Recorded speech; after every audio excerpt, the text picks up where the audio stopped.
I'll here in this particular premises for the last 20 years. I moved up off the quay in 1995. We had a shoe repair business on the quay in 95 as well, and we were in O'Connell Street prior to that. And we left O'Connell Street in 79 and went to the quay. But before that, my father started off doing the shoe repairs possibly 80 years ago. And he was about 13 or 14 years of age, and he got a start in a shop called Codes in Waterford, which everyone from Waterford would have bought shoes in Codes over 100 years.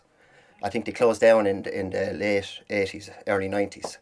But as I said, he started off there, and he was indentured to Codes for 7 years, which meant they practically owned him.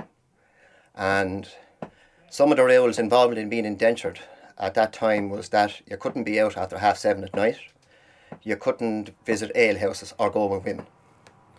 So he was working away there, I believe, and he was quite happy, and he became sick, and the sickness he got was TB. So he was sent to Newcastle in County Dublin to Peamount Hospital, which was a sanatorium for people that had consumption, or TB as it was better known. He spent 6 years in Peamount with TB, and while he was there he was doing the shoe repairs and teaching the inmates to make leather wallets, purses and belts, and it was kind of an occupational therapy. Some of the people that he repaired the shoes for were famous people. Dr. Patrick Hillary, who went on to be the President of Ireland, was a house doctor there, and Dr. Mark Clinton, who became a Minister for Agriculture, I believe, in a Fine Gael government in the 70s. But while he was there for the 6 years, he wasn't getting much better, and it was coming close, I think, to the time that he would have to have an operation which would involve removing a couple of ribs to take the pressure off of the lungs.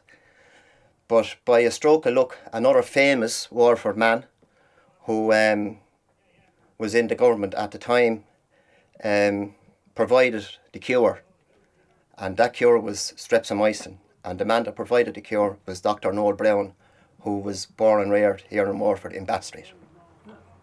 So he left Peamount in the 50s and as such was cured, and came back to Waterford, and he was born and reared in Dial Street, and his brothers decided to build him a workshop at the back of the house in Dial Street to repair the shoes for the neighbours.